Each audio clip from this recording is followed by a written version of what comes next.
The studio lights of Good Morning America had a way of making everything feel sharper than it really was. Colors looked brighter, smiles felt wider, and every word carried a strange weight, as if it might echo far beyond the glass walls of the set. Meghan Markle sat upright in her chair, ankles crossed neatly, hands folded in her lap. She wore a calm expression that years of public scrutiny had taught her to master, but inside, she could already sense that this interview was not going to follow the familiar, rehearsed rhythm she knew so well. Across from her, Michael Strahan adjusted his cue cards and flashed his trademark grin toward the camera as the opening segment wrapped. He was relaxed, confident, the kind of presence that filled a room without effort. To viewers at home, it looked like the perfect setup, a former football star turned beloved TV host interviewing a duchess turned global figure, two worlds colliding politely over morning coffee. The director's voice crackled faintly in the earpieces. 3, 2. Michael leaned forward slightly, his tone warm as the cameras locked onto them. Meghan, it's great to have you here. You've been incredibly busy lately, new projects, philanthropy, production deals. A lot of people are curious about what this next chapter really looks like for you. Meghan smiled, the practiced kind that reached her eyes just enough to feel genuine. Thank you, Michael. It's good to be here. For me, this chapter is really about intention, choosing work that aligns with my values and allows me to create meaningful impact. So far, so good. The conversation flowed easily for the first few minutes. They talked about creative freedom, about motherhood, about balancing public life with private boundaries. Meghan spoke thoughtfully, her words measured, her tone calm. Michael nodded along, occasionally interjecting with light humor that kept the energy buoyant. But then the shift came, subtle, almost imperceptible at first. Michael glanced down at his cards, then back up at her. You've spoken a lot about boundaries, he said, his voice still friendly but carrying a sharper edge. Some critics say that while you ask for privacy, you continue to share very personal stories publicly. How do you respond to people who feel that's a contradiction? The studio seemed to quiet, even though nothing had changed. Meghan's smile faded just slightly, not enough for a casual viewer to notice, but enough for those who understood the language of live television. I don't see it as a contradiction, she replied evenly. I see it as agency. There's a difference between choosing to tell your story on your own terms and having it taken from you. Michael nodded, but he didn't move on. Sure, he said, but some would argue that choosing to tell those stories, especially when they involve other people, keeps the spotlight burning. Do you think that contributes to the ongoing media frenzy you say you want to step away from? A flicker passed through Meghan's eyes. She inhaled slowly before answering, a habit she'd developed to steady herself under pressure. The media frenzy existed long before I ever spoke. Silence didn't protect me then, and it doesn't now. The exchange was still polite, still controlled, but the temperature in the room had risen a degree. Behind the cameras, a producer shifted uncomfortably, sensing the tightening tension. Michael leaned back in his chair, folding his hands. You've been very open about feeling misunderstood by the press and the public, he continued. Yet polls show that public opinion remains deeply divided. Do you ever reflect on whether some of your choices might have played a role in that? This time, Meghan didn't answer immediately. She looked at Michael, really looked at him, as if weighing whether he was asking out of genuine curiosity or something else entirely. I reflect constantly, she said at last. But I also think it's important to ask why women, especially women of color, are so often expected to take responsibility for narratives that are shaped by systems far bigger than themselves. The words hung in the air. Michael's smile tightened, not disappearing, but no longer effortless. That's fair, he said, but accountability is something everyone faces in the public eye. You've spoken about healing and moving forward. Do you think revisiting painful chapters, again and again, actually helps that process? Meghan's posture shifted. She uncrossed and recrossed her ankles, her hands now resting separately on the arms of her chair. Healing isn't linear, she replied. And telling the truth, even when it's uncomfortable, can be part of that journey. Michael exhaled softly through his nose, a gesture that might have meant nothing, or everything. Some viewers, he said carefully, feel that these conversations often place blame without offering much room for reconciliation. Do you see a path toward that? The studio lights felt hotter now. Meghan's voice, when she spoke, was still calm, but there was steel beneath it. Reconciliation requires accountability on all sides, she said. It can't be one person constantly absorbing harm in the name of keeping others comfortable. For a brief moment, no one spoke. The silence stretched just long enough to feel deliberate. Michael glanced toward the camera, then back to Meghan. I hear what you're saying, he said, but as someone who's been in the public eye for decades, I can tell you, people connect more when they feel invited in, not pushed away. Something shifted then, unmistakably. Meghan's composure didn't crack, but her patience thinned, like glass under pressure. With respect, she said, her voice firmer now, I don't think setting boundaries is pushing people away. I think it's teaching them how to engage respectfully. Michael raised his eyebrows slightly. And do you think everyone feels respected by the way these stories have been shared? The question landed harder than the others. Meghan's jaw tightened, and for the first time, a trace of irritation slipped through her polished exterior. I think, she said slowly, that respect has often been demanded of me without being offered in return. A producer's voice hissed urgently through Michael's earpiece, but he didn't break eye contact. I'm not trying to corner you, he said, though the words themselves suggested otherwise. I'm just voicing what a lot of viewers at home are thinking. Meghan let out a quiet, humorless laugh. That phrase, she said, has been used to justify a lot of unfair questions over the years. The atmosphere had shifted from cordial interview to something more charged, more personal. Cameras continued to roll, capturing every micro-expression, every pause. Michael straightened, his tone sharpening. Is it unfair to ask whether personal narratives have been monetized in ways that keep wounds open, for you and for others involved? There it was. The line had been crossed. Meghan's eyes hardened, and she leaned forward slightly. I won't apologize for telling my story, she said. And I won't accept the implication that speaking my truth is somehow exploitative. Michael opened his mouth to respond, but she continued, her words flowing with controlled intensity. What is exploitative is a media culture that profits from tearing people down, then criticizes them for speaking up. The director gestured frantically from behind the cameras, signaling Michael to pivot, to lighten the mood. He tried. I understand emotions run high around these topics, he said, forcing a chuckle. Let's take a step back. No, Meghan said quietly, but firmly. The single word cut through the studio like a blade. Michael blinked, momentarily thrown. No, he repeated. No, she said again. I've spent years taking steps back, making myself smaller, softening my words so others wouldn't feel uncomfortable. I'm not doing that anymore. A stunned silence followed. Even the ambient studio noise seemed to fade. Michael shifted in his seat, his expression now openly tense. This is a conversation, he said. And conversations involve challenging questions. In respect, Meghan replied. Which I'm not feeling right now. The camera operators exchanged glances. This was live television, and it was unraveling fast. Michael's jaw set. I think many would say respect also involves answering difficult questions without walking away. Meghan stood. The movement was sudden enough to draw an audible gasp from somewhere off camera.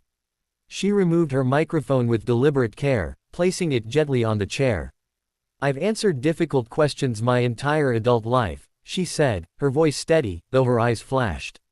What I won't do is sit here and be framed as the problem for refusing to stay silent. Michael rose halfway from his seat, startled. Meghan, hold on. I'm done, she said simply. For a split second, it seemed like she might reconsider, like the weight of the moment might pull her back into the chair. Instead, she turned, walking toward the edge of the set, her heels clicking softly against the floor. The cameras followed instinctively before the director shouted to cut away. The Good Morning America logo flashed on screen as producers scrambled. Off camera, the air was electric, voices overlapping, staff rushing, confusion rippling through the studio. Meghan didn't look back. Her face was composed, but her hands trembled slightly at her sides, adrenaline coursing through her veins. Behind her, Michael stood frozen, one hand pressed against the back of his chair, the reality of what had just happened sinking in. This wasn't just an interview gone wrong. It was a moment that would be replayed, dissected, and debated across every platform by nightfall, and Meghan knew it. As she disappeared down the corridor, escorted by a stunned producer, one thought echoed in her mind with absolute clarity. She had finally walked away on her own terms. The hallway outside the Good Morning America studio felt colder than it had moments before, as if the tension from the set had followed Meghan Markle out and seeped into the walls. Her heels echoed sharply with each step, the sound steady even though her pulse was not. A young production assistant walked beside her, clearly unsure whether to speak or stay silent. Meghan kept her gaze forward, jaw set, shoulders back. Years of public life had taught her one thing well: never let them see you unravel in real time. Behind her, the studio was still in controlled chaos. Michael Strahan had returned to his seat, the polite smile gone, replaced by a look that mixed frustration with disbelief. The cameras were off now, but the energy of live television lingered like static in the air. Producers whispered urgently, some arguing about damage control, others already thinking ahead to headlines, clips, and statements. "Well," one of the senior producers muttered under his breath, "that just happened." Michael rubbed his hands together slowly, a habit he'd picked up during high-pressure games back in his football days. "We pushed too hard," he said quietly. "I pushed too hard." Another producer shook her head. "Viewers want tough questions," she replied. "But walking out, that's not something anyone planned for." "No," Michael said, staring at the empty chair across from him, "but maybe we should've seen it coming." Back in the hallway, Meghan reached a small waiting room reserved for guests. The door closed behind her with a soft click, cutting off the noise. For the first time since standing up, she exhaled fully. Her hands trembled now, no longer hidden, and she pressed her palms together, grounding herself. A publicist entered moments later, phone already buzzing nonstop. "Meghan," she said gently, "are you okay?" Meghan nodded, though her eyes were glassy. "I will be," she replied. "I just couldn't stay in that chair another second." The publicist hesitated. "This is going to blow up." Meghan gave a small, tired smile. "It always does." Within minutes, the clip began circulating online. First came the shaky phone recordings from studio monitors, then the official broadcast snippets once the network regained control. Social media ignited like dry grass hit by a spark. "Iconic," one tweet declared, sharing a freeze frame of Meghan standing mid-sentence. "She had every right," another user wrote. "She can dish it out but can't take it," someone else countered. By the time Meghan reached her car, the world had already chosen sides. As the vehicle pulled away from the studio, she leaned her head against the window, watching New York blur past. She wasn't angry anymore, not really. What lingered was something heavier, something closer to exhaustion. The kind that settled deep in the bones after years of explaining yourself to people determined not to understand. Her phone buzzed, then buzzed again. Messages from friends, from colleagues, from people she hadn't heard from in years, all suddenly eager to weigh in. One message stood out. "Harry, proud of you. Call me when you're ready." Her chest tightened. She typed back a simple heart emoji and set the phone face down. Across town, Michael Strahan sat in a quiet office, tie loosened, jacket draped over a chair. The adrenaline of the broadcast had worn off, leaving behind an uncomfortable knot of reflection. He replayed the interview in his mind, not just the questions, but the tone, the pauses, the moment he'd felt control slipping away. He hadn't intended to corner her. At least, that's what he told himself. But intent, he knew, didn't always match impact. A network executive stepped into the room. "We need a statement," she said. "Something neutral, respectful." Michael nodded slowly. "I'll do one too," he said. "Personal, not defensive." She studied him for a moment. "You think you crossed a line?" "I think," he replied carefully, "that I forgot there was a human sitting across from me, not just a headline." The executive didn't argue. By midday, news outlets were looping the footage endlessly. Panels of commentators dissected Meghan's body language, Michael's phrasing, the power dynamics of the exchange. Psychologists, former royals experts, media analysts, all offering definitive takes on a moment they'd watched from the safety of a screen. "This was inevitable," one pundit declared. "No," another countered, "this was avoidable."